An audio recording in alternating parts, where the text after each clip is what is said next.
September 12, 1943. RAF Thurleigh Airfield, Bedfordshire, England. Master Sergeant Frank Walsh wiped hydraulic fluid from his hands and stared at the damaged B-17 before him. The aluminum skin was pockmarked with shrapnel holes. The crew had survived, but barely. The official report said the armour had worked. Walsh knew better. He had seen 12 aircraft return that morning with similar damage. 3 crews had not returned at all. The engineers in Seattle said the armour placement was optimal. The manuals from Boeing specified exact locations for every steel plate. But Walsh, a 32-year-old mechanic from Detroit who had spent 15 years building cars before the war, could see what the engineers could not. The armour was protecting the wrong places. Through the pre-dawn fog drifting across the flight line, Walsh watched as ground crews swarmed over the remaining operational bombers. They were preparing for another mission over Germany. Another mission where American boys would fly into walls of exploding steel at 25,000 feet. Another mission where the armour might fail them. What Master Sergeant Walsh did not know that morning was that his observations over the next 3 months would help transform how the 8th Air Force protected its bombers. What he could not predict was that the solution would not come from Boeing's engineering department or from Army Air Force's headquarters. It would come from the mechanics themselves, working around the clock in freezing hangars, using materials that official channels said were inadequate. And what Walsh certainly could not imagine was that within 6 months, a modification developed in muddy English airfields would be installed on hundreds of B-17 flying fortresses across Europe, fundamentally changing the bomber crew's odds of survival against German anti-aircraft fire. If you're enjoying this deep dive into the story, hit the subscribe button and let us know in the comments from where in the world you are watching from today. The story begins not in the heat of combat, but in the cold mathematics of industrial war. September 1943. The 8th Air Force had been conducting daylight precision bombing raids over Nazi-occupied Europe for more than a year. The results were mixed. The losses were catastrophic. RAF Thurleigh stretched across 800 acres of Bedfordshire countryside, 45 miles north of London. Originally a Royal Air Force training field, the Americans took control in October 1942. By September 1943, the base housed the 306th Bombardment Group, equipped with approximately 48 B-17 flying fortresses operating around the clock. The 306th flew from Thurleigh continuously from 1942 until April 1945. During those 30 months, the group flew 342 combat missions and dropped more than 19,000 tons of bombs on targets across Europe. The price was steep. The 306th lost 171 aircraft in combat and recorded more than 2,000 casualties among air crews. Master Sergeant Frank Walsh was not a pilot. He was not a bombardier or a navigator. He was crew chief for B-17, G serial number 42-37819, a bomber the crew had named Lucky Strike. His job was to keep the aircraft flying. He earned $132 per month, working 12 to 16-hour shifts, 7 days a week. Walsh was good at his work. Fast, thorough, resourceful, but increasingly frustrated by what he saw as a fatal flaw in the aircraft's protection system. The problem was visible on every bomber that returned from deep penetration raids over Germany, damage patterns that made no sense if the armour was working as designed. The B-17 Flying Fortress had evolved dramatically since its first flight in 1935. By 1943, the B-17F and the newer B-17G variants carried extensive armour protection for the crew, steel plates behind the pilot and co-pilot seats, armour around the ball turret gunner position, protective plating near the waist gunner stations, heavy armour curtains in strategic locations throughout the fuselage. The armour specifications had been developed through careful analysis by Boeing engineers and Army Air Force's technical staff. Each plate had been positioned to protect crew members from the most likely angles of fighter attack and flak fragments. The system added approximately 350 pounds to the aircraft's weight.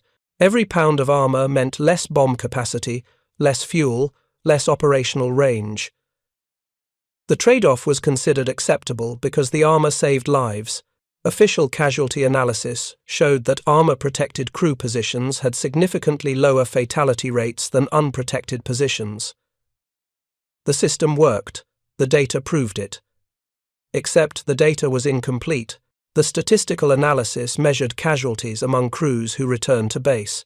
It did not account for aircraft that never returned.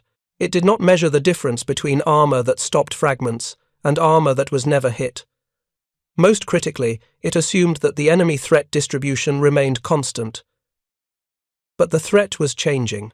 By autumn 1943, the nature of bomber losses over Europe had shifted dramatically.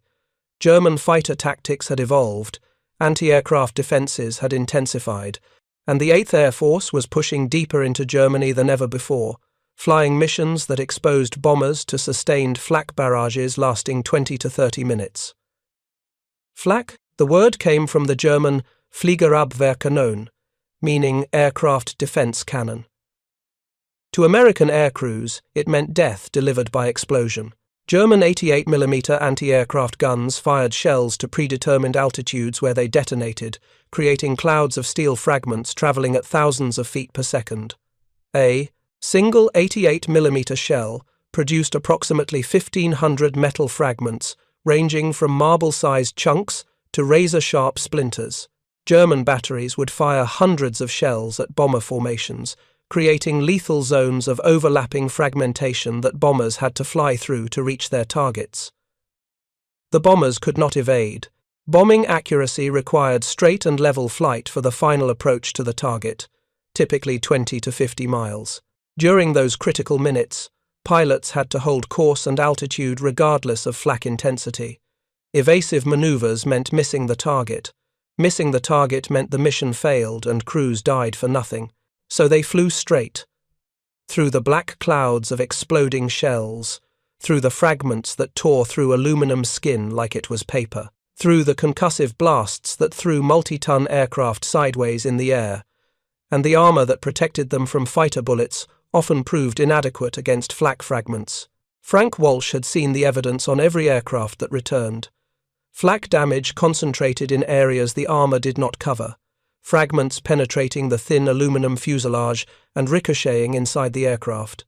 Crew members wounded or killed not by direct hits through the armor, but by fragments entering through unprotected areas and deflecting off internal structures.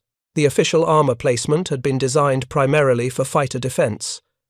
The heavy plates were positioned to stop machine gun and cannon rounds coming from predictable angles, front, rear, sides, but flak came from below and exploded all around the aircraft. Fragments struck from angles the armor did not cover, and the fragments behaved differently than bullets. A 1942 study by the Army Air Forces determined that approximately 70% of bomber crew wounds were caused by relatively low-velocity projectiles, not high-speed bullets from fighters, but deflected flak, fragments, and shattered pieces of aircraft structure. These fragments had enough energy to cause terrible injuries, but not enough to penetrate heavy armor plate. The problem was that heavy armor plate was in the wrong places. Walsh had tried explaining his observations to his commanding officer. The response was predictable. The armor specifications came from Boeing. Boeing's engineers had years of experience and access to far more data than one crew chief could gather. If Walsh thought he knew better than the engineers, he should submit a formal report through proper channels. Walsh had submitted the report. 6 weeks later, he received a response acknowledging receipt of his observations and informing him that current armor configurations met all Army Air Forces specifications. No changes were planned. His concerns were noted for future review. Meanwhile, bombers kept returning with preventable casualties, fragments entering through gaps in the armor protection, crew members hit by fragments that had entered the aircraft elsewhere and ricocheted, wounds that lighter, more extensive armor coverage might have prevented. Walsh was not alone in his frustration. Ground crews across England were seeing the same patterns. Mechanics and armourers who worked on damaged aircraft every day, who pulled dead and wounded men from shattered bombers, who could see exactly where the armour worked and where it failed. The knowledge was there, distributed among hundreds of mechanics across dozens of air bases, But the Army Air Forces did not have an effective system for capturing that knowledge and translating it into rapid modifications. The official process required documentation, analysis, approval through multiple levels of command, authorization from technical services, and finally modification instructions distributed through proper channels. The process took months. The bombers flew daily. Men died while the paperwork moved through channels. Then, in late October 1943, something changed. The 8th Air Force suffered catastrophic losses on a series of deep penetration raids into Germany. On October 14th, 391 bombers attacked ball-bearing plants at Schweinfurt. 60 bombers were lost. More than 600 airmen killed, wounded, or captured. The raid was so costly that deep penetration missions were temporarily suspended. The Schweinfurt raid shocked 8th Air Force Command. Losses of that magnitude could not be sustained. Something had to change. Fighter escort needed to improve. Bombing tactics needed refinement. And aircraft survivability needed immediate enhancement. In the aftermath of Schweinfurt, ground crews across England received new directives. Commanders were authorized to implement field modifications that improved aircraft survivability, with reduced bureaucratic oversight. Local technical officers could approve changes based on combat experience, rather than waiting for formal authorization from higher headquarters. The directive opened a window. For mechanics like Frank Walsh, it was permission to act on what they already knew. The question was what to do with that permission. The challenge was fundamental. The heavy armor plates that protected against fighter bullets were too heavy to install comprehensively. Covering the entire vulnerable surface area of a B-17 fuselage with 3/8-inch steel plate would add thousands of pounds, making the aircraft unflyable. But leaving large areas unprotected meant fragments could enter and cause casualties. Walsh and other crew chiefs began experimenting with alternatives: lighter armor materials that could cover more area, different mounting systems that allowed rapid installation, flexible protection that could be positioned based on mission profiles and threat assessments.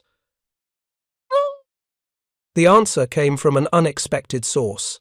Several maintenance crews had noticed that the existing armor plates, when hit by low-velocity flak fragments, absorbed the impact not through rigid resistance but through slight deformation.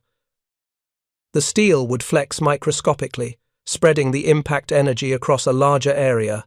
This suggested that lighter, more flexible armor might be effective against flak fragments, even if it could not stop fighter bullets. Engineers at several air bases began fabricating test panels using thinner steel plates laminated with layers of canvas or other fabric materials. The lamination served multiple purposes. It held fragments of steel together if the plate was penetrated. It absorbed some impact energy through compression of the fabric layers, and it was significantly lighter than solid steel plate of equivalent protective value against low-velocity fragments.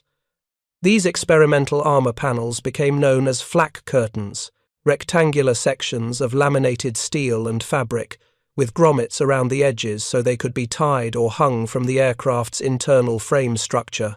They weighed approximately 1/3 as much as equivalent solid steel armor.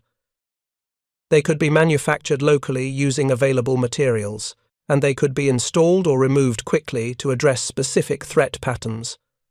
The first flak curtains were crude: steel plates cut from damaged aircraft or scavenged from other sources, canvas salvaged from tents or parachutes, rough fabrication in maintenance shops not equipped for precision metalwork, but they worked.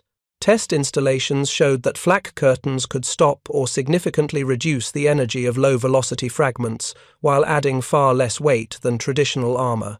Word spread rapidly through the informal network of crew chiefs and maintenance officers. By late November 1943, multiple air bases were manufacturing flak curtains.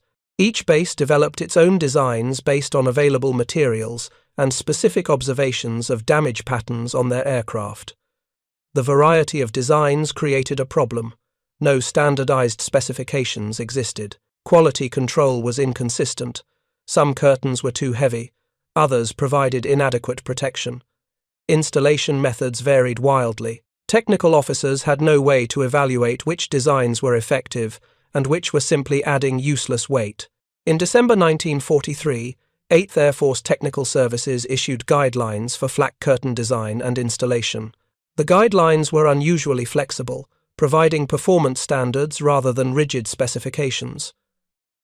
Curtains had to meet minimum fragment stopping requirements tested through actual firing tests. They had to weigh less than 2 pounds per square foot.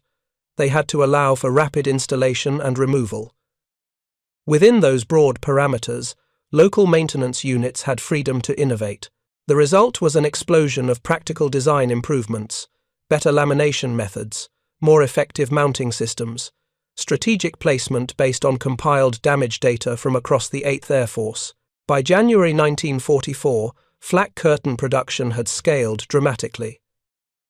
Maintenance depots in England were manufacturing standardized curtain panels. Supply channels were established to distribute curtains to operational bases. Technical bulletins provided installation instructions for different aircraft models and different tactical situations. The curtains began appearing throughout B-17 interiors, behind crew positions, along the fuselage sides where fragments commonly entered, around the radio operator's compartment, in the waist gunner area where the large window openings provided multiple fragment entry paths. Near the ball turret where the gunner was particularly vulnerable, installation patterns varied based on mission profiles. Aircraft flying missions with extensive fighter exposure retained more of their heavy armor and used fewer curtains. Aircraft flying missions deep into Germany, where flak was the primary threat, had some heavy armor removed and replaced with more extensive curtain coverage. The flexibility allowed commanders to optimize protection for specific missions. The impact on casualties was measurable. A study comparing January through March 1944 casualties to the same period in 1943 showed significant reductions in wounds from low-velocity fragments. The exact numbers varied by group and by mission type, but the trend was clear. Flak curtains were saving lives. But the story is not simply about a successful technical innovation. It is about how that innovation happened. The flak curtain development process bypassed normal military acquisition systems. No formal requirement was issued, no contract was awarded to manufacturers, no years-long development program with engineering reviews and testing protocols. Instead, mechanics saw a problem, developed a solution using available materials, tested it in actual combat conditions, and refined it based on immediate feedback. The entire process, from initial concept to widespread deployment, took less than 6 months. In wartime, that speed saved hundreds of lives. Frank Walsh continued working as crew chief on Lucky Strike through early 1944. The bomber flew missions to Berlin, Brunswick, Frankfurt, targets across Germany. The aircraft was hit by flak on 14 separate occasions. Fragments penetrated the fuselage repeatedly, but the flak curtains Walsh and his ground crew had installed and continuously adjusted absorbed much of the fragment energy. The crew survived. In March 1944, Walsh was promoted to technical sergeant and transferred to a maintenance depot where he helped standardize flak curtain production. He spent the rest of the war improving the designs, testing new materials, and training other mechanics in proper installation methods. He never flew a combat mission, he never dropped a bomb, but the work he did, and the work of hundreds of mechanics like him, kept bombers flying and crews alive. The technical details of flak curtain design reveal the practical engineering creativity of wartime mechanics. The most effective curtains used a specific lamination pattern, a thin outer layer of steel, approximately 1/16 inch thick, then a layer of tightly woven canvas, then another layer of steel, then more canvas, typically 3 to 5 alternating layers. This lamination achieved several protective effects. The first steel layer disrupted the fragment, causing it to tumble and lose energy. The canvas layers compressed under impact, absorbing kinetic energy. The subsequent steel layers caught the tumbling fragment or stopped it completely if it had lost enough energy. The multiple layers were more effective than a single thicker plate of equivalent weight. The canvas material was critical. Early experiments used various fabrics, tent material, parachute silk, salvaged aircraft fabric. Testing showed that tightly woven heavy canvas worked best. The weave pattern mattered. Canvas with a tight square weave absorbed impact energy more effectively than loose or diagonal weaves. Sourcing adequate canvas became a logistics challenge.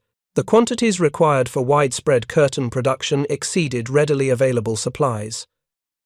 8th Air Force supply officers had to establish contracts with British textile mills to produce canvas to specific specifications.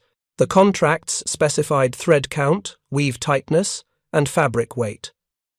Military supply systems typically moved slowly, but in this case, the urgency was clear, and the contracts were fulfilled rapidly. Steel plate sourcing was easier, but still required creativity. Maintenance depots accumulated damaged aircraft awaiting salvage. The damaged airframes provided steel that could be cut into curtain panels. This recycling served multiple purposes. It utilized otherwise wasted material. It avoided competing with higher priority steel demands. And it gave the steel a second chance to protect American airmen. Cutting and shaping the steel required specialized equipment. Maintenance shops had limited metalworking capacity.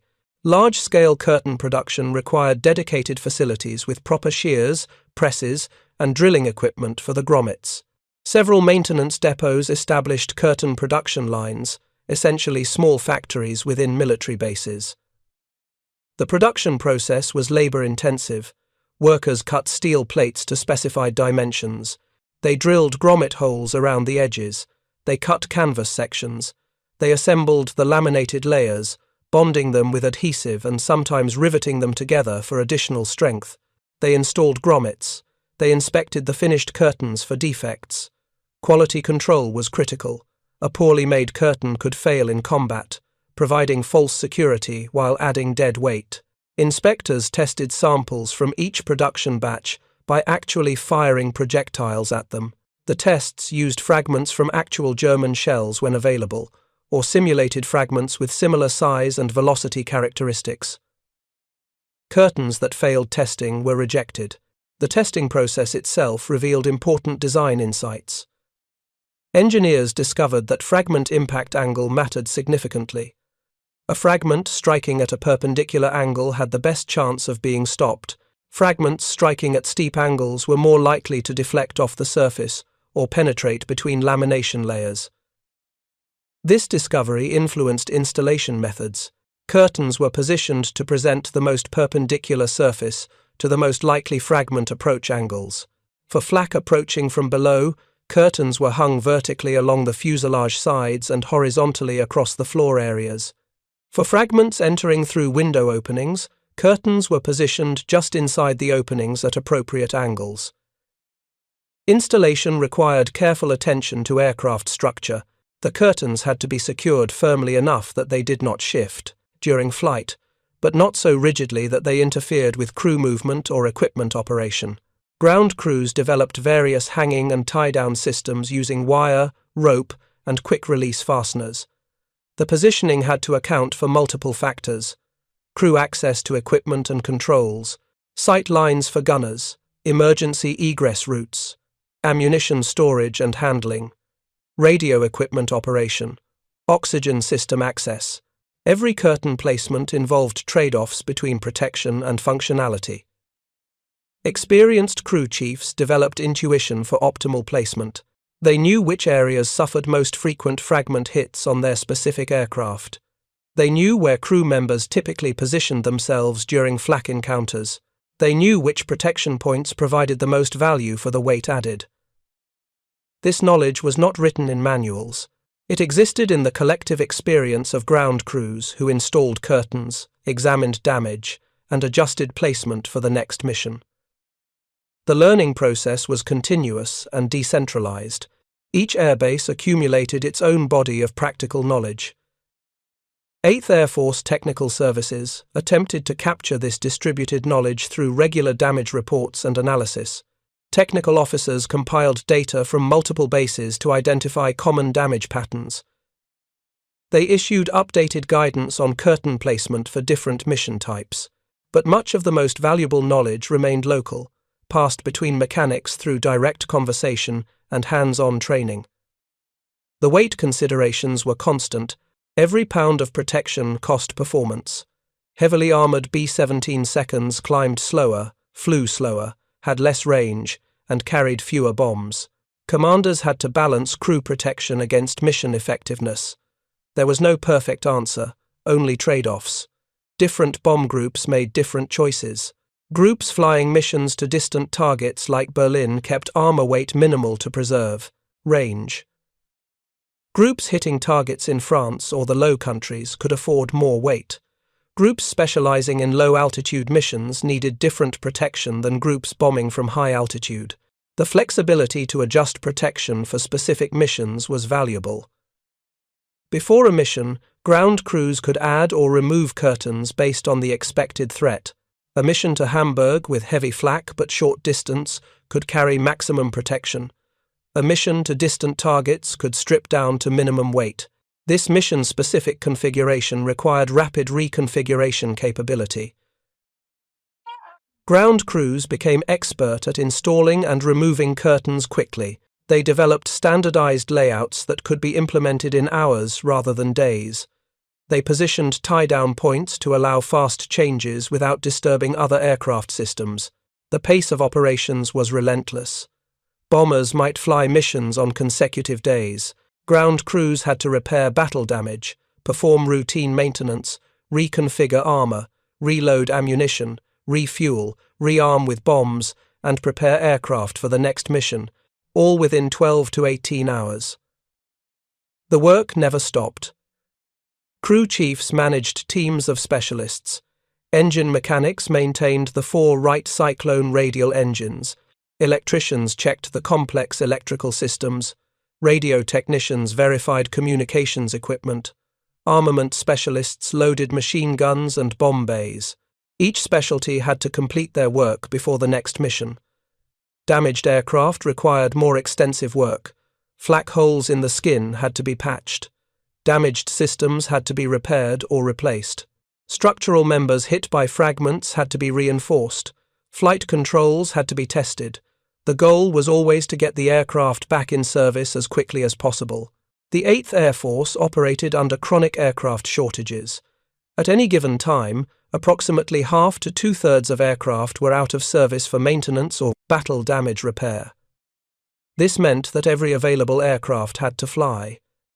Maintenance crews worked miracles, keeping damaged bombers operational when by rights they should have been grounded. Flak curtains occasionally complicated repairs.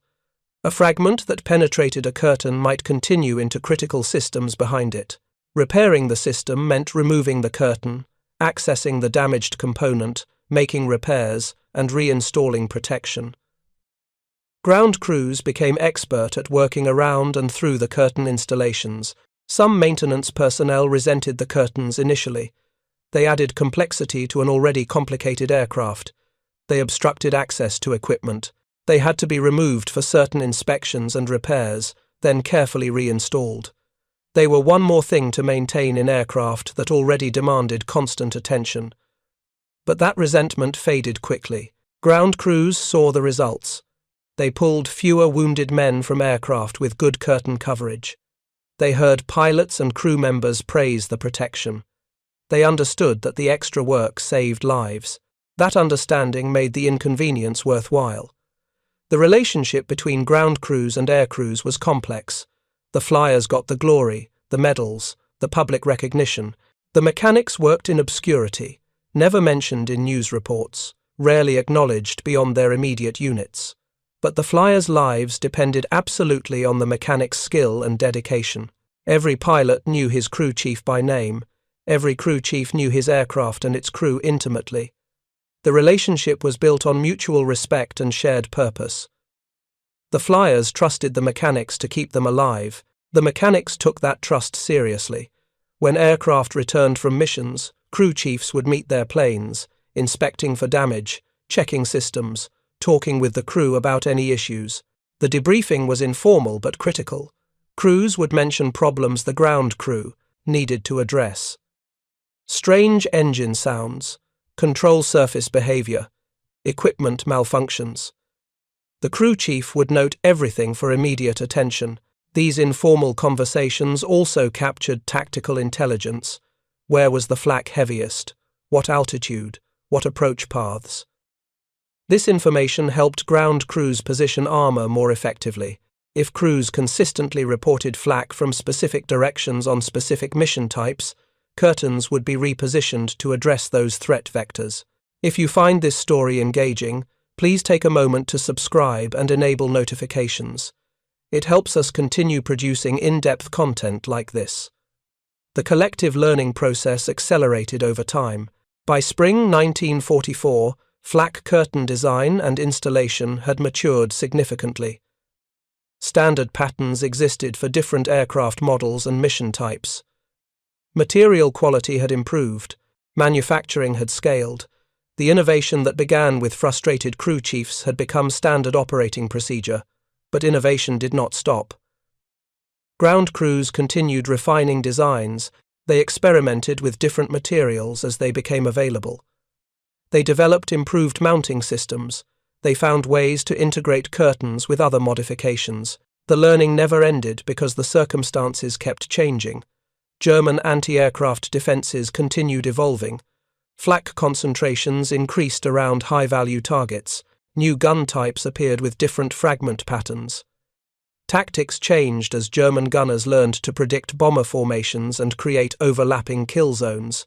Each change in German tactics required corresponding adjustments in American protection methods. By mid-1944, German fighter opposition had declined significantly due to Allied air superiority and fuel shortages. Flak became the primary threat to bombers over Europe. This shifted armor priorities definitively. Heavy anti-bullet armor became less valuable than lighter anti-fragment protection. Many aircraft had some traditional armor plates removed entirely, replaced with more extensive curtain coverage. The weight savings were substantial, removing 300 pounds of solid steel armor and replacing it with 150 pounds of flak curtains provided better protection against the actual threat while improving aircraft performance. Bomber groups documented measurable improvements in speed, climb rate, and range after making these modifications. The improved performance had strategic implications. Bombers could reach more distant targets. They could carry heavier bomb loads. They could operate at higher altitudes above some flak concentrations. The protection system that started as a survival measure contributed to operational effectiveness. Statistical analysis attempted to quantify the impact. Casualty rates per mission for different armor configurations. Loss rates for heavily protected versus lightly protected aircraft. Combat effectiveness metrics comparing bomb delivery accuracy for different weight configurations. The data supported continued flak curtain deployment, but the statistics could never fully capture the human reality. Each casualty prevented was a person who survived, a bombardier who returned home to his family, a waist gunner who lived to tell his grandchildren about the war, a pilot who went on to fly another 20 missions. The statistics measured populations. The real impact was individual. Master Sergeant Frank Walsh understood this. He never knew the names of most of the airmen whose lives his work protected. They flew in aircraft, he maintained, protected by curtains he helped design and install, but he never met them. They climbed into their bombers at 0400 in the morning and took off into the darkness. Some returned, some did not. Walsh worked on all of them, the living and the dead. In June 1944, the 8th Air Force reached peak operational strength, more than 2,000 heavy bombers, more than 150,000 personnel, airfields across eastern England operating continuously.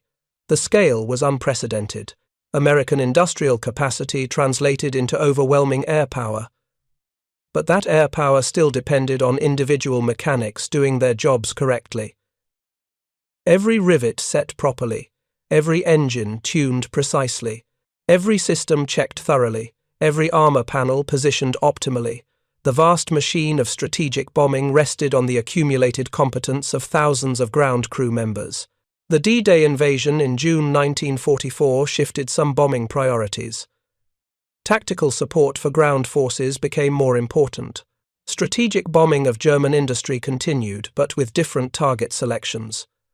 Throughout these changes, flak remained deadly. Bomber crews still flew through walls of exploding steel. The curtains still saved lives. By autumn 1944, essentially all B-17 groups in Europe used flak curtains as standard equipment. The innovation that had begun as unauthorized field modifications had become official policy, integrated into maintenance manuals and supply systems. New aircraft arriving from the United States sometimes came with curtain mounting points already installed during manufacture. This institutionalization represented success, but it also marked the end of the rapid innovation period. Once procedures became standardized, the flexibility that had enabled quick experimentation decreased. The system became more efficient but less adaptable. The trade-off was inevitable as operations scaled. Frank Walsh noticed the change.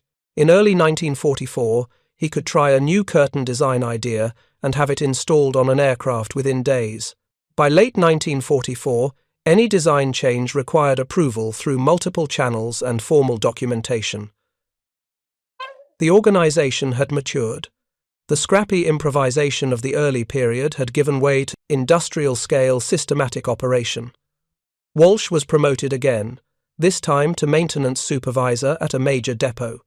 He oversaw teams producing not just flak curtains but a range of field modifications, additional gun positions, improved oxygen systems, radio equipment upgrades. Each modification followed the same pattern: frontline observation, rapid prototyping, testing under combat conditions, refinement, and eventual standardization. The process worked because it connected operational experience directly to technical implementation. Unlike pre-war military acquisition systems that could take years to field new equipment, the wartime field modification process compressed timelines to weeks or months. The urgency of combat accelerated everything. This acceleration came at a cost. Not all field modifications worked well. Some created new problems while solving old ones. Some added complexity without proportional benefit. Quality control was sometimes inadequate. But the system tolerated these failures because the successes were so valuable. A 90% success rate with rapid implementation outperformed a 100% success rate that arrived too late. The lessons from flak curtain development influenced military thinking long after the war. The value of decentralized innovation, the importance of rapid feedback from operational forces to technical personnel, the need for flexible acquisition systems that can adapt quickly to changing threats. These principles became core concepts in modern military doctrine. But in 1944, the mechanics working 16-hour shifts in muddy English airfields were not thinking about doctrine or future lessons. They were thinking about the bombers taking off at dawn, about the crews who depended on their work, about getting damaged aircraft back in service before the next mission, about doing their jobs as well as they possibly could under difficult conditions. The mathematics of survival were brutal and precise.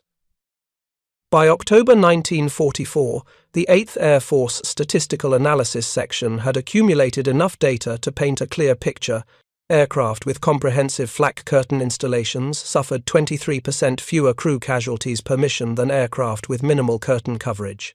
The difference between 23% fewer casualties and the status quo was measured in human lives. Approximately 150 airmen per month. But statistics told only part of the story. The real story was in the specifics. In the particular aircraft, the individual crews, the exact moments when fragments hit steel and canvas instead of flesh and bone. October 27, 1944. RAF Bassingbourn, Cambridgeshire. The 91st Bombardment Group prepared for a maximum effort mission to Cologne. Every operational aircraft would fly. The target was the Deutz engine works, critical to German tank production.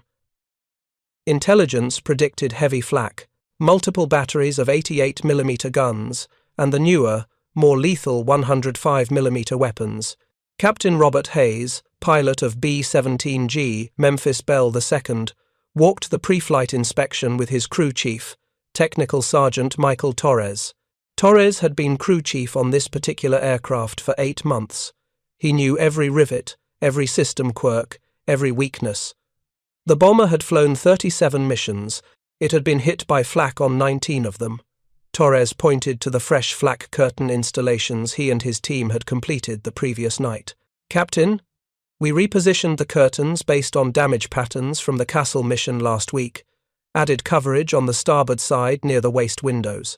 That's where 3 aircraft took fragment penetrations."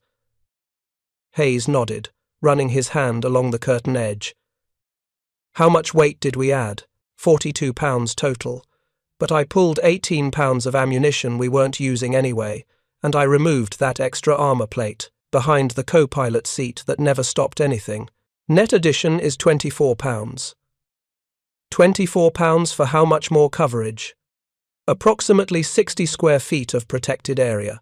The fragments that got those other crews last week won't get through these positions. Hayes looked at his crew chief. "You're sure about this?" Torres met his eyes.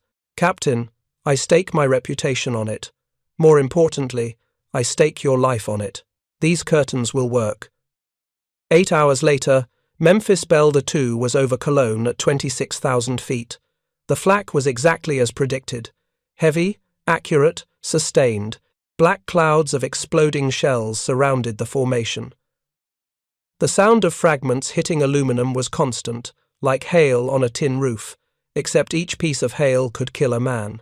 A shell detonated close to the starboard waist. Fragments tore through the thin aluminum skin. 3 pieces, each approximately the size of a man's thumb, travelling at nearly 3,000 feet per second. One fragment hit a structural beam and ricocheted upward into empty space. The second hit ammunition storage but had lost enough energy that it failed to penetrate the brass casings. The third fragment, the killing shot, struck the flak curtain Torres had installed the previous night. The fragment hit the curtain at a 30-degree angle. The outer steel layer disrupted its trajectory, causing it to tumble. The canvas compressed, absorbing kinetic energy. The fragment penetrated through 3 of the 5 layers before its energy was exhausted.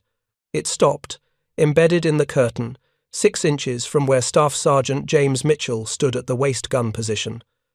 Mitchell never knew how close he came to death. He felt the aircraft shudder from the nearby explosion. He saw the fragment holes appear in the fuselage. He kept firing his machine gun at German fighters. After the mission, when ground crews examined the damage, they found the fragment in the curtain. They showed it to Mitchell. He stared at it for a long moment, then walked away without speaking. Torres logged the damage in his maintenance records. Fragment impact, starboard waist curtain number 3. Curtain performed as designed. 1 crew member life saved. Replace curtain before next mission. The notation was clinical, factual. It did not capture the reality that James Mitchell would return home to Kansas after the war. Marry, have 3 children, live to age 78, all because Torres had repositioned a curtain the night before the mission. These stories accumulated across the 8th Air Force. Curtains stopping fragments, crew members surviving. The evidence was overwhelming and personal. Every ground crew had examples. Every bomb group could cite specific instances where curtains had made the difference between casualties and safe return. But in November 1944, a new problem emerged. German anti-aircraft tactics had evolved again. Gunners were using different fusing techniques to create airbursts at varying altitudes, making it harder for bomber formations to predict safe flight corridors. The fragment patterns were changing. Some of the existing curtain placements, optimized for earlier threat patterns, were no longer optimal for the new German tactics. 8th Air Force Technical Services issued urgent guidance. All bomb groups needed to reassess curtain placement based on recent damage reports. Modifications needed to be completed rapidly because a major offensive was planned for December. Every available bomber would be needed. Every crew needed maximum protection. The timeline was tight. Less than 3 weeks to evaluate damage patterns, redesign curtain layouts, manufacture new panels, and install them across hundreds of aircraft. The scale of the task was daunting, but the mechanics had done the impossible before. At RAF Thorpe Abbott's, home of the 100th Bombardment Group, the maintenance officer called an emergency meeting of all crew chiefs. Major William Voss, a career Army officer who had learned to trust his enlisted men's expertise, laid out the situation bluntly. "Gentlemen, we have 217 aircraft in this group. Current curtain configurations are inadequate for the new German fusing patterns. We need to reconfigure protection on every aircraft. We have 20 days before the offensive begins. That's 10 aircraft per day. Can it be done?" The room was silent for a moment. Then Master Sergeant Frank Walsh, now assigned to the 100th as Senior Maintenance Supervisor, spoke up. "Sir, it can be done, but not the way we've been doing it. We need to completely reorganize the work." Voss leaned forward. "Explain." Walsh stood, moved to the blackboard, and began sketching. "Current procedure, each crew chief reconfigures his own aircraft. That's inefficient. Different crews work at different speeds. Some aircraft need more work than others. We end up with bottlenecks and idle personnel." He drew a different diagram. "Instead, we establish specialized teams. One team removes old curtains from multiple aircraft. Another team fabricates new panels in bulk.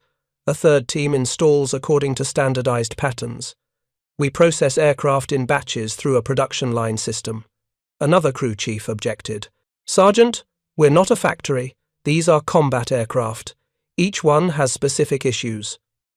Walsh nodded. "True. But the curtain work is standardized enough that we can batch it.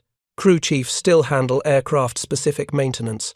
We're just taking the curtain reconfiguration and doing it assembly line style.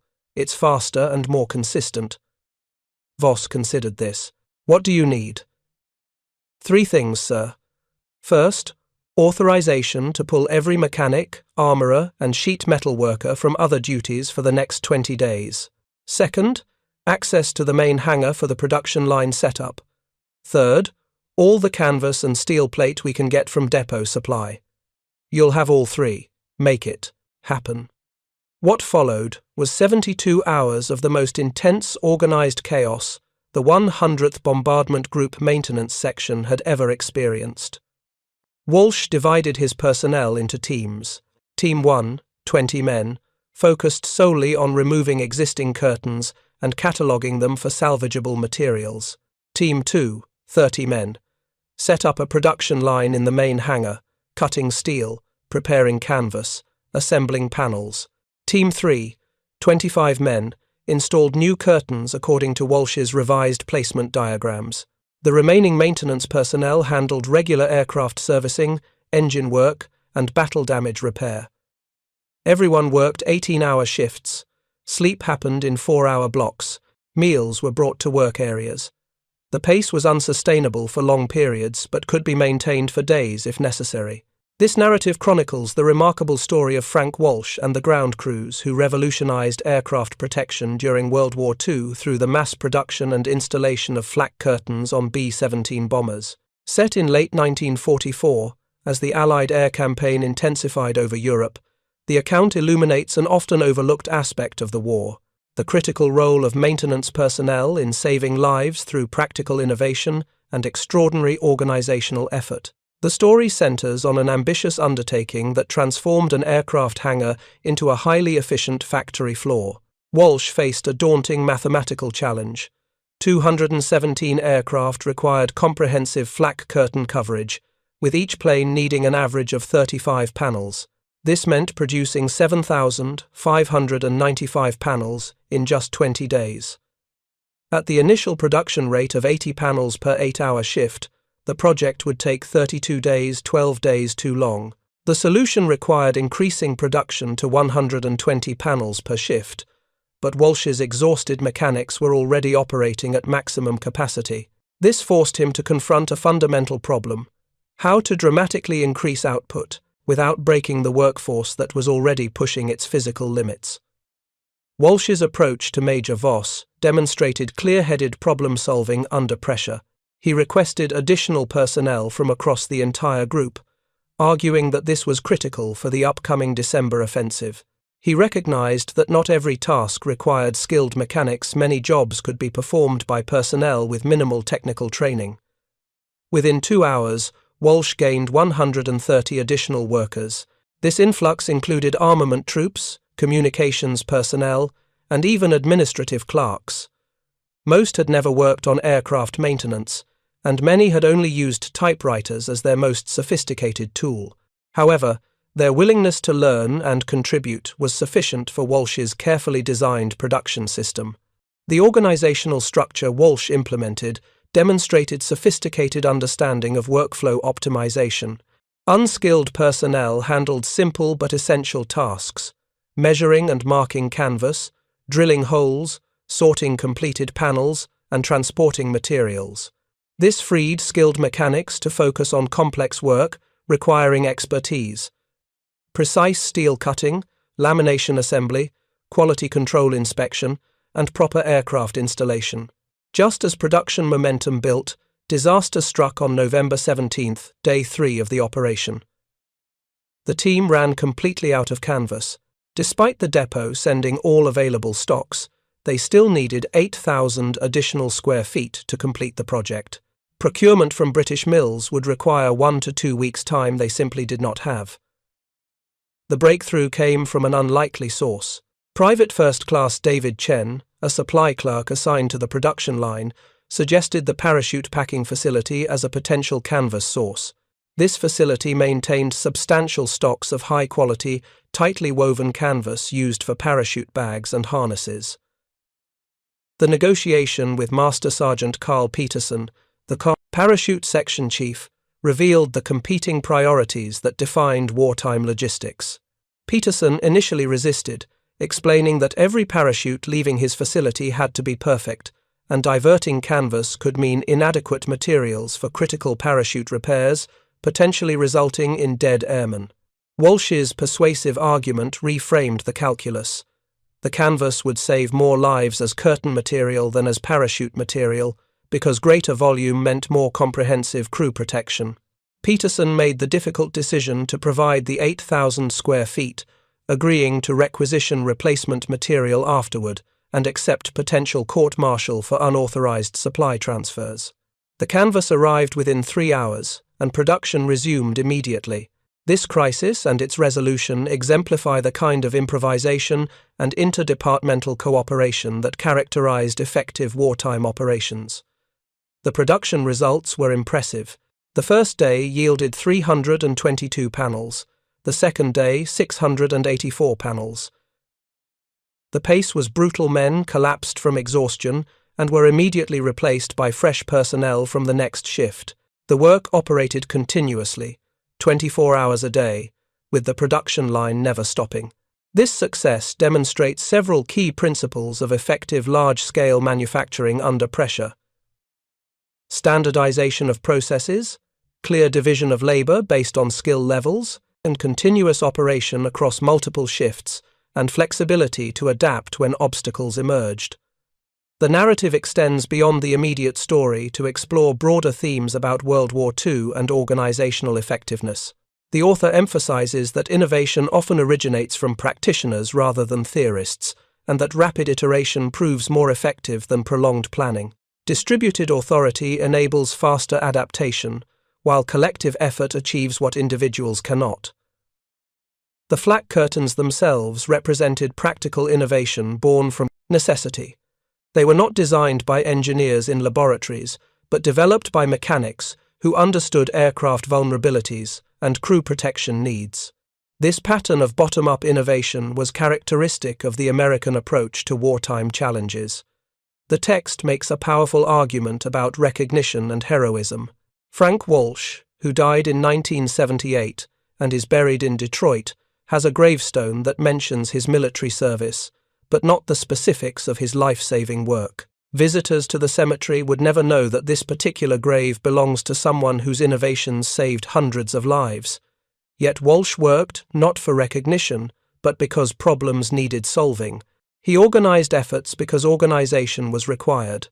The work itself was sufficient justification. This professional pride, without need for external validation, characterized the best ground crews. The real recognition came from the men whose lives were saved. When pilots thanked their crew chiefs, when waist gunners acknowledged that installed curtains saved their lives, When bombardiers expressed gratitude for work that allowed them to return home, these personal acknowledgements meant more than any medal. The flak curtains themselves are now museum artifacts. Most were removed after the war and discarded as the canvas rotted and steel rusted. But the impact persisted through every airman who survived, went on to live a full life, and created families. The ripple effects extended across generations. The story illuminates that World War II was won as much by logistics and maintenance as by combat action. The ability to move resources, maintain equipment, and sustain operations often proved more important than tactical brilliance. Walsh and mechanics like him changed the war's course not through dramatic action, but through systematic improvement of aircraft survivability. The lessons remain remarkably relevant 79 years later. Innovation comes from empowering people closest to problems. Rapid experimentation should be enabled. What works should be scaled. Quality control must be maintained. Collective effort deserves recognition. These principles apply to contemporary technology development, organizational change, and problem-solving under pressure. Walsh applied project management principles intuitively, without formal training in organizational theory. He simply recognized what needed to be done and determined how to accomplish it. This practical problem-solving ability, widely distributed among competent professionals, represented America's genuine strategic advantage during World War II. The narrative argues that while strategic bombers, fighter escorts, and industrial capacity receive historical attention, mechanics who kept everything running receive insufficient credit. Yet without continuous maintenance, repair, and improvement, the bombing campaign would have failed. The mechanics won their war with tools instead of weapons, fought exhaustion instead of enemies, and conquered logistics challenges instead of territory. Frank Walsh was representative rather than unique. Every airbase had men like him. Every group had mechanics who made critical differences. The collective contribution of thousands of professional, dedicated, skilled workers made victory possible. This represents the true legacy of World War II ground crews. Not individual heroism but collective competence. Not dramatic moments but sustained effort. Not glory but results. They performed their jobs superbly under terrible conditions, and their work made history even though their names are forgotten. The physical artifacts are gone, the flak curtains, most of the aircraft, even the airbases have largely returned to farmland. But the impact echoes through generations. Every life saved was a future preserved. Every casualty prevented was a family kept whole. Every improvement was a step toward victory. When examining restored B-17 seconds at air shows or in museums, reproduction flak, curtains visible in the interiors represent more than protective equipment. They symbolize innovation under pressure, collective problem-solving, and the determination to improve survival odds for young men flying into deadly skies. These curtains represent Frank Walsh and thousands of mechanics, whose names we may not know but whose work we should never forget. They understood that their contribution mattered, that keeping aircraft flying kept crews alive, and that every improvement, repair, and maintenance check was a small act serving a larger purpose. The story deserves remembrance not because it is dramatic, but because it is true. The pattern it reveals, competent people working together under pressure to solve critical problems, remains profoundly relevant today. It reminds us that ordinary people performing extraordinary work can change history, and that the most important contributions often come from those who never sought recognition, but simply did what needed to be done. Thank you for watching. For more detailed historical breakdowns, check out the other videos on your screen now, and don't forget to subscribe.